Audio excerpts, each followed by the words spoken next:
Hi everyone, welcome back to another episode in the series Conversations with Shelly. Welcome back to the channel. Today I'm diving into Oprah's new book, Enough. And one of the things that I wanted to ask is enough really enough? Well, let's talk about it. For those of you who are new here joining me for the first time, I'm Shelly. And for those of you who have been here for some time with me, rocking and chilling, welcome back. Always a pleasure to have you. Appreciate you sticking and staying. Now, it is important as part of my GLP-1 journey to bring to you, the things that are happening within our community, within our space, whether it's on the news, whether it's just my own updates and personal um, journey as I go through, or whether it's something that is being done by another content creator or even Miss Winfrey herself when it comes to her book and release. Now, this is also tying into my 2026 vision that I have for myself on my vision board, which I'm going to share with you at some point. I do recall saying that I was going to share it, right? And I still intend to. And that is, I intend to read at least a book per day. Oh no, it's not a book per day, a book per year. That was the goal. I do read a book per day though, but I don't think avid enough to have this kind of a conversation. So, why did I choose Enough? I mean, it's just released. It's actually on Amazon. I think I paid like $23 for it or something. But I do encourage everybody to take a read and get a quick um, selection of it before it goes off the shelf and you have to wait another month or two because well, a lot of us were on a waiting list, right? So enough is that type of text that speaks about your health, your weight, and what it is like to be free from the judgment, free from the blame, free from just not understanding what your body and your biology actually does when it does what it does, right? And what Oprah is trying to do through this text, which she has partnered with Dr. Anna, I can't pronounce her name and I won't even try, is the idea of challenging the way that we think about weight, health, and having that self compassion for ourselves to understand that there are certain environments that we are placed into, and they tend to refer to these as obesogenic environments that causes us, in addition to our biology, to just constantly have to struggle with this issue of weight and where we are, right? So we want to understand and appreciate what that means for those of us within the community, now having that knowledge about GLP-1s and the amazing thing that it does for those of us who suffer from this obesity gene. And I know for quite a lot of persons, including medical professionals, there's always been this notion and this thought that obesity is not a disease. It is just a matter of willpower and us not being able to control that willpower in order to make the best of our physical manifestation, this physical body and our metabolism. And I was very happy when I came across the GLP-1 space, and as the knowledge and everything changes, just to understand and appreciate what is actually taking place now more so than ever, in allowing us to now see and appreciate and understand the chronic and progressive nature of obesity.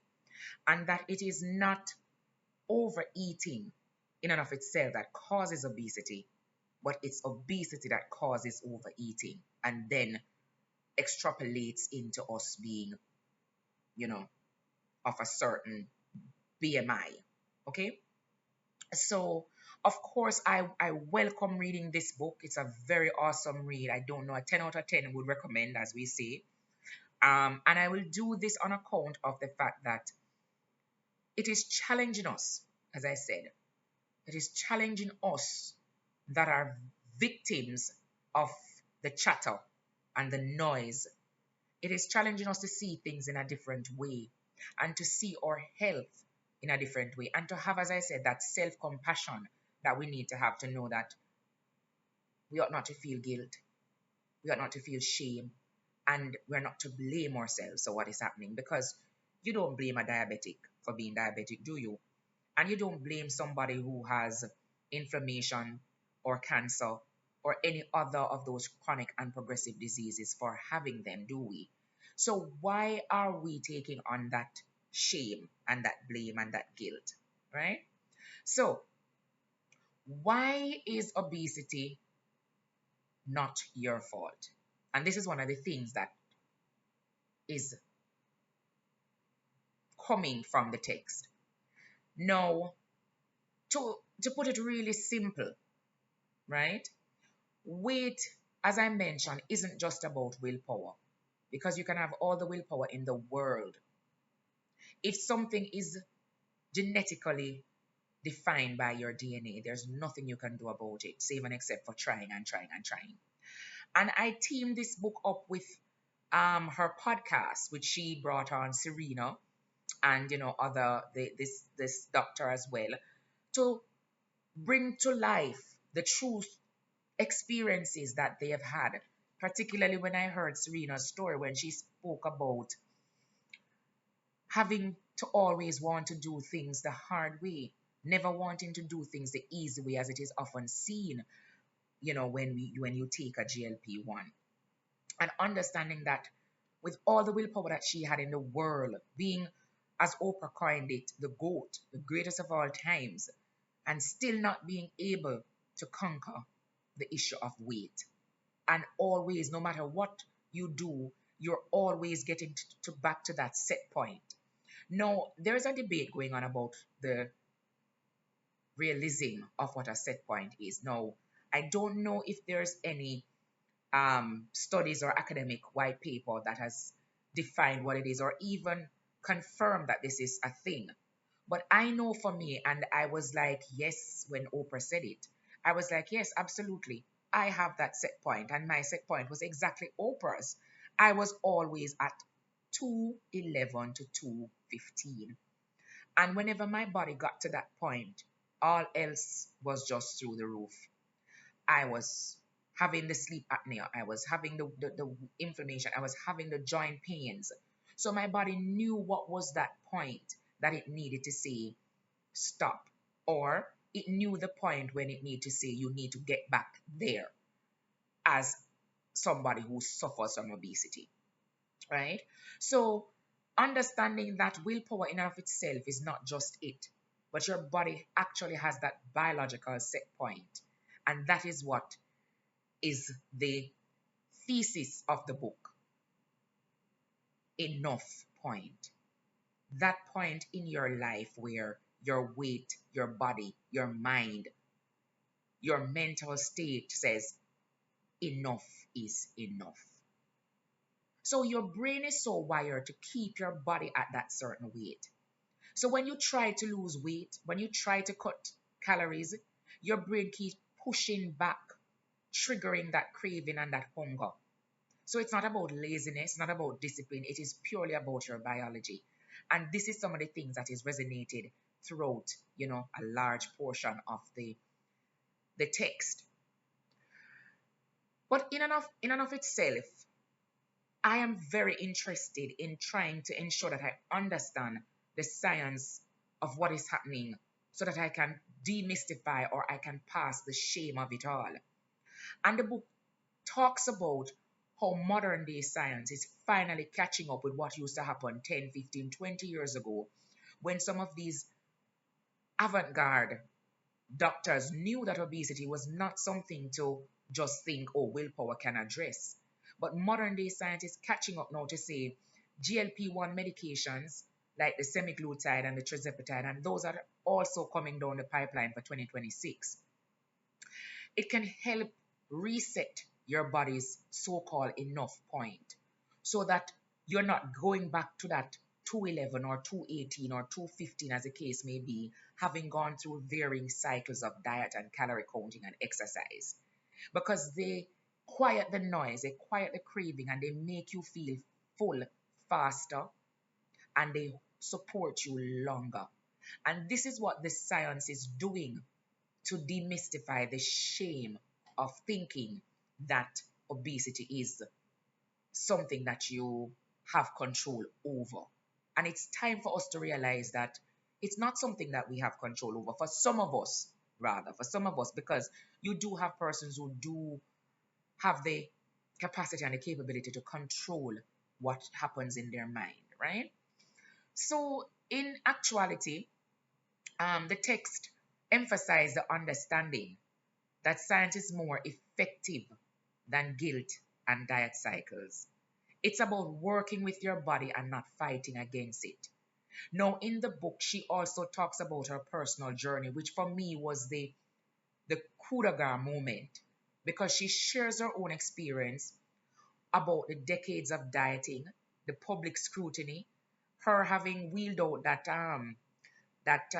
fat train that she had, just the emotional toll that it took, and her now embracing the science, the medical science, and the advancement that have happened so that she can become passionate on herself and self understand so that she can now change her approach and not try to fight her body against something that really at this point in time requires medication like any other chronic and progressive disease. And when I listened to her personal story, I was I was right there with her because it was almost like a story for everybody. I told you in my GLP-1 journeys, if you go back to those, I have done it all. I've done the HCGs, the keto, the Atkins, you name it, I've done it. The Weight Watcher, I've done it. The gyms have um celebrities, coaching me, all of it. Nothing changed because there was no resetting of that enough point. So for her, and for many like her, including myself, instead of the shame, she learned how to listen to her body and treat it with respect. That it's a message that is happening no matter what your weight is. And this is something that I had to learn. I'm not telling you that I learned it the hard way because I didn't. But it was something that I had to learn in order to make it make sense and in order to not have myself go through this yet another round. Yeah? So, for a lot of us, particularly so in 2026, we are asking ourselves, so those of us who are on GLP-1, or for those of us who are considering a GLP-1, what happens when you stop taking these medications? And I can't understand why that's even a question if we understand the science behind it and if we understand that obesity is a disease. Because you don't have a disease and just decide when to take a medication and when not to take a medication, do you? You're always aware of your cholesterol. You're always aware of your blood glucose levels. You're always aware of any disease that you may have. And you know the treatments that will aid and assist you. So for me, my only concern is how affordable will these medications become? And we're seeing this slowly happening, you know.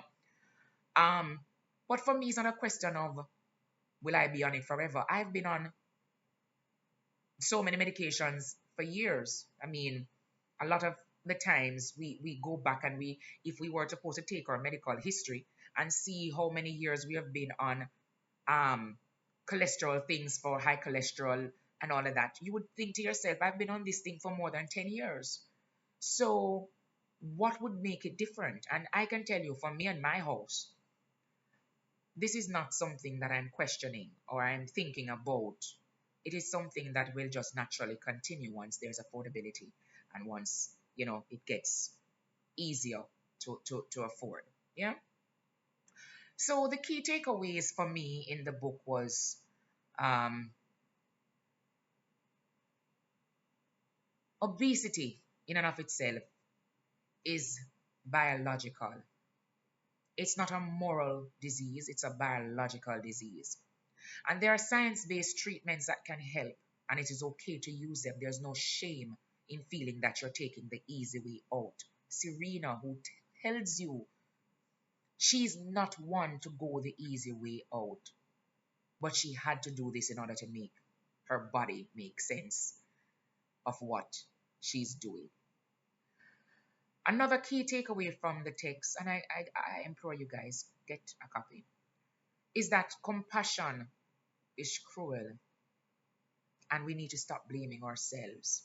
And the guilt that goes with it is also critical, and we need to stop feeling that level of guilt. And also the fact that freedom comes always from understanding what your body does and not push it beyond a limit that you can't, you know, appreciate.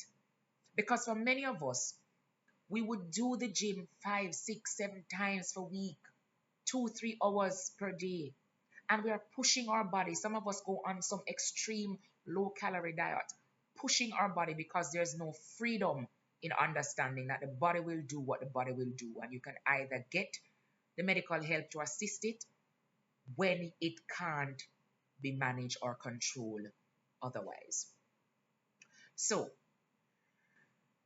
get a read of the book, understand what it is trying to free you of, what it is trying to let you understand about the science of these medications. I have been on a GLP-1 for 5 months coming the next 5 days. The 18th of this month, I'll be on one for 5 months.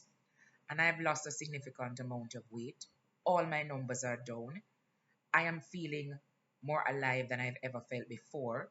My energy level, um, my cognitive functions, just my overall mobility is changing.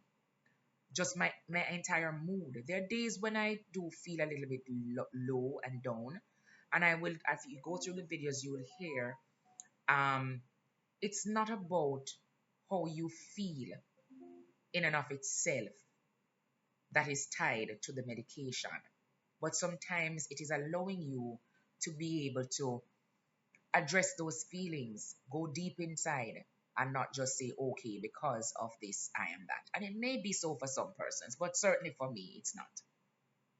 So, in closing, if you're tired of feeling trapped by diets and shame and just about all those things that come with it, yeah, read Oprah's book, Enough. It is a wake up call. It's a wake up call for me, for you, and it's about freedom, understanding, and treating yourself with compassion. If you like the summary that I've given, hit the like button, subscribe for more book insights. I know this is my second review. I can't go into the depth of it because I really want you to go ahead and get your copy and take from it. Write in the little notes in the corner, put a post it, circle whatever, highlight whatever you need to highlight, and hit the comments and we'll discuss it together. But I want you to go and get a copy for yourself, right? What is more important than anything else is understanding that no matter what you do and no matter how hard you do it, biology will always, always beat willpower. Thank you always for being here with me. Hope you have a fantastic rest of time. And if you are like me, consider having that discussion with your medical provider about a GLP-1. Take care until we see each other again at Conversations with Shelly. Bye bye.